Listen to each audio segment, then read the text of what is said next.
Ah, Justin, t'es réveillé. Merci d'être venu. Bienvenue. Et merci d'avoir accepté mon invitation pour un petit déjeuner ensemble. Je voulais partager certaines informations que tu as probablement manquées lorsque tu étais à la plage au Costa Rica. Cher Justin, m'excuse, mais je dois être très franc. La plupart des Canadiens ne rêvent même pas d'aller dans le sud pour des vacances maintenant. Leur seul rêve, c'est de pouvoir payer la facture pour manger. Tu ne me crois pas? Je vais t'expliquer. Le café, en passant. Le café a augmenté de 14 % en prix à cause de l'inflation. D'autres choses, le pain. Le pain est augmenté de 15 %. Le beurre sur le pain, ça a augmenté de 17 % dans un an, Justin. C'est cher. Juste le pain et le beurre.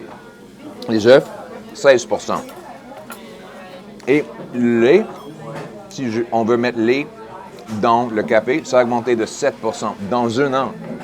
En totalité, l'inflation alimentaire, Justin, est de 10 % dans un an. Il y a un quart des Canadiens, 25 % qui empruntent de l'argent, Justin, pour manger, pas pour aller en vacances dans le sud. C'est ça l'inflation que tu as causée. Oui, c'est toi. Prends la responsabilité pour tes décisions, Justin.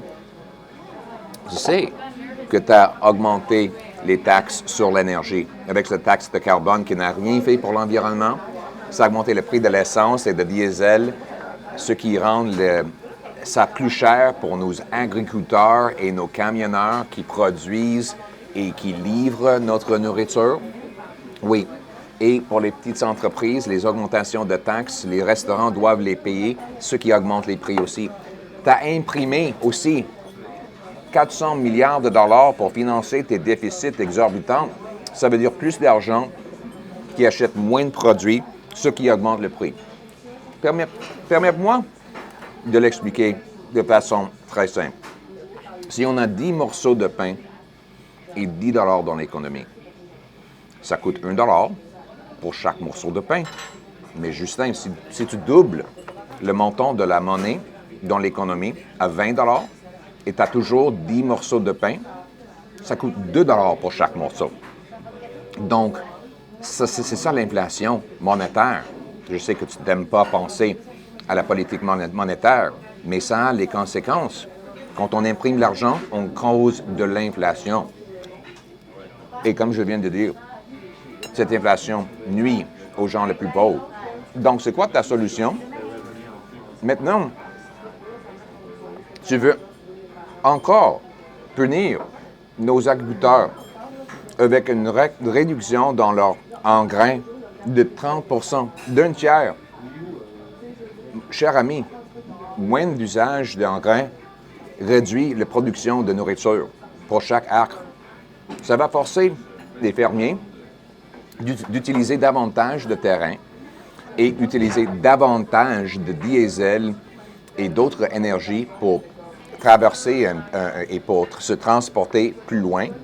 Et ça va augmenter encore le prix de nourriture. Et je sais, Justin, tu penses qu'on peut simplement importer notre nourriture d'ailleurs. N'as-tu pas appris pendant le COVID que c'était irresponsable de trop dépendre sur les autres pays du monde? Eux autres ne vont pas prendre soin de nous, Justin. Il faut que nous puissions nous nourrir. C'est ça, être autosuffisant. Donc, j'ai quelques suggestions. De 1, commencez à contrôler les dépenses pour éviter l'impression de l'argent.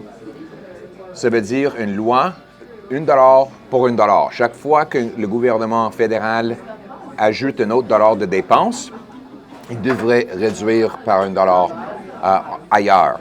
Trouver une économie. C'est ce que font les mères monoparentales quand elles font leur propre budget familial. En passant, il y a des mères monoparentales maintenant qui mettent de l'eau dans le lait de leurs enfants à cause du fait que c'est trop cher les épiceries. Donc, Justin, tu devrais avoir la même discipline avec l'argent des Canadiens que les mères monoparentales ont pour gérer le budget. En fait, je pense que la plupart de mères monoparentales seraient mieux à gérer les finances du pays que toi. Deuxièmement, éliminer les taxes sur notre énergie, les taxes carbone que tu as mis sur notre énergie. Ça va réduire le coût de l'essence, le coût de chauffage, le coût pour les agriculteurs et camionneurs de livrer notre nourriture et d'autres produits. Troisièmement, au lieu de créer de la monnaie, créons davantage de ce que la monnaie achète. Éliminer la paperasserie et les taxes pour que nos agriculteurs puissent produire davantage de nourriture. Et imagine, Justin, au lieu de produire plus de monnaie, si on produit plus de pain. Alors avec 10 $ et 20 morceaux de pain, soudainement, ça coûte 50 sous pour le pain. C'est comme ça qu'on va rendre nos chèques de paie plus puissants. C'est comme ça qu'on va éliminer l'inflation que tu as causée. C'est comme ça qu'on va redonner aux Canadiens le contrôle de leur argent et de leur vie.